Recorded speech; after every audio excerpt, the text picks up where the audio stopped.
Page 28, Leaning on the Everlasting Arms. Key is C major, no sharps or flats. 4/4 time. Got some dotted rhythms, yay. Let's start at the beginning here. It's 1/5 in the right hand.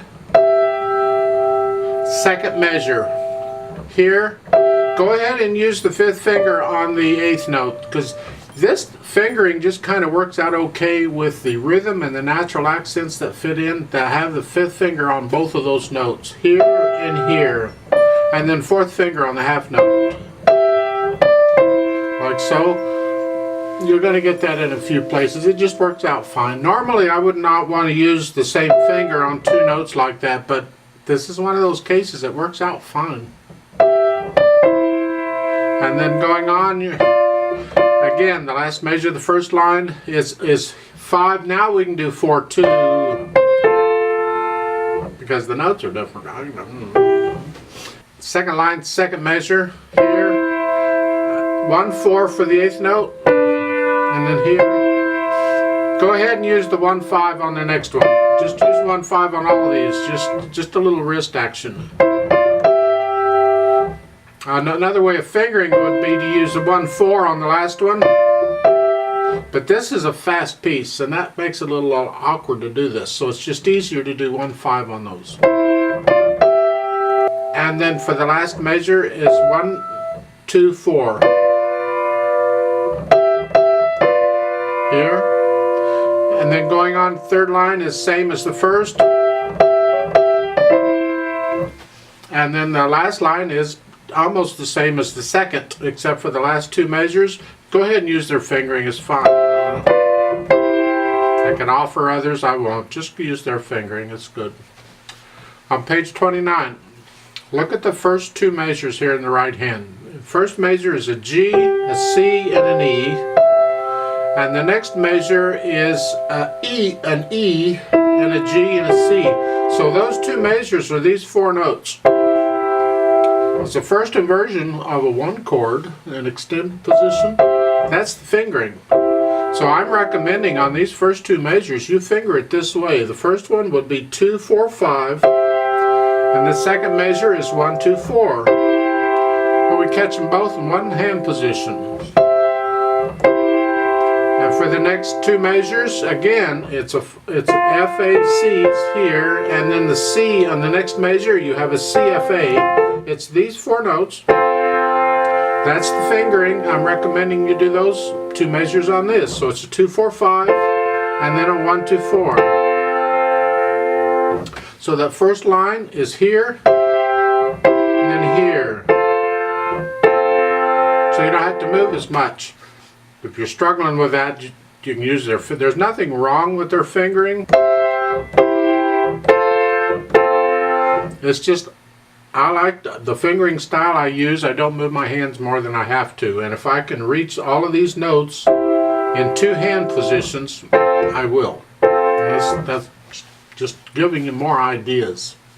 Second line. Here, for the 8th note, I recommend a 1/4. This is the same as we had before. The third line's the same as the first, and then the last line, we've had that before too. Left hand. Left hand has to stay soft for the most part. It's the underlying bass and got some rhythm going on here. So we're down here, thumb on C, and a few of those, and then you have some F's, the second line, and the third measure, they want the 3rd finger on the C's, because that prepares you for the last measure's G's, because it's here. And then for the next line, you can come back down with thumb if you want, or if you'd rather, play the first C in the 3rd line with 3rd finger, because you were just there, and then do the second C with the thumb. That works too, if you would like. Now on page 29, now we get the rhythm. 1 and 2 and 3 and 4 and 1 and 2 and 3 and... So you count out the rhythm carefully. And if you don't want to use the same finger on all these notes, you can do a 1-2 alternate, or however you want to do it. And the same here. And you can use any other finger you want besides 5, it doesn't matter. It's good practice to do 5 and 4, those are the weak fingers. And then back up here, just alternate then on the second line. And then the third measure, the second line, watch the fingering, it's here and then here. And then back down, they're saying thumb on the third line, first note. You don't have to because you're up here. You take the first note, just reach down with your third finger and play the half note in the third line, the first note, third finger, and then you can go back to what you were doing with the 1 and 2 thing.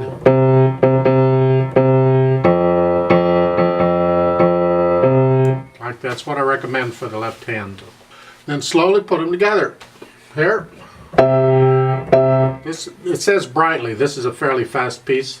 1, 2, 1,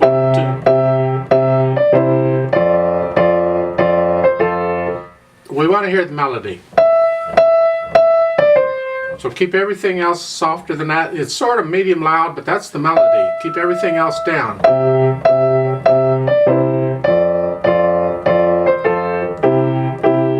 Now when you get to page 29, this is the chorus, and this part can be loud, but again it's the top.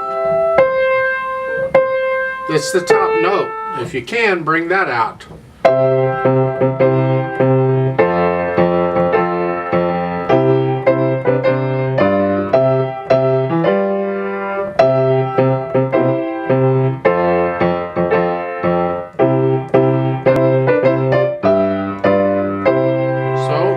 It moves, this moves. Now when you're learning it, you got to take it slow and you'll gradually pick it up, the speed that is.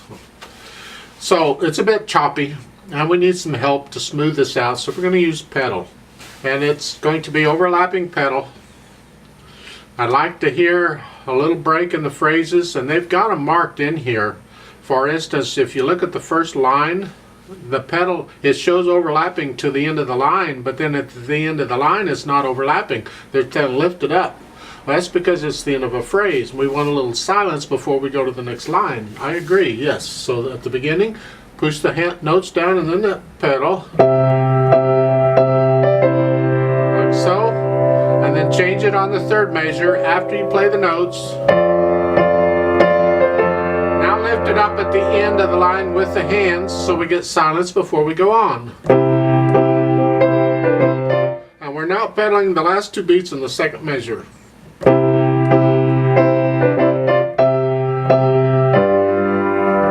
Third line's like the first, and the fourth line we'll pedal it the same as the second. Just don't pedal the last 2 beats in the second measure. Then when you get to page 29, now again, it's overlapping.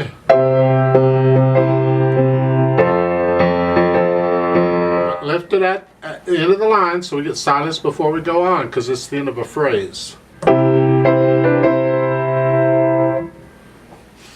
Now I sort of disagree with their pedaling in the second line here. The first measure, they're saying lift it up for the 8th note.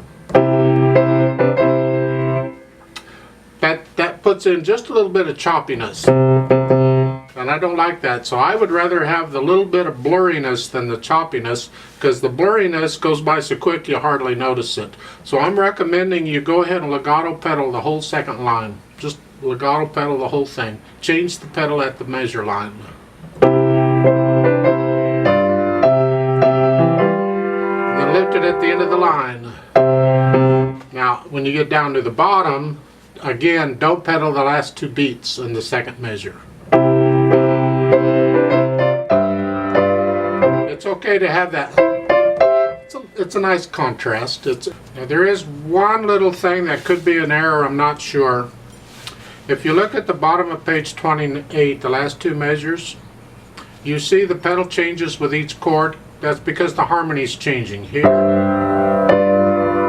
you change the pedal with each one.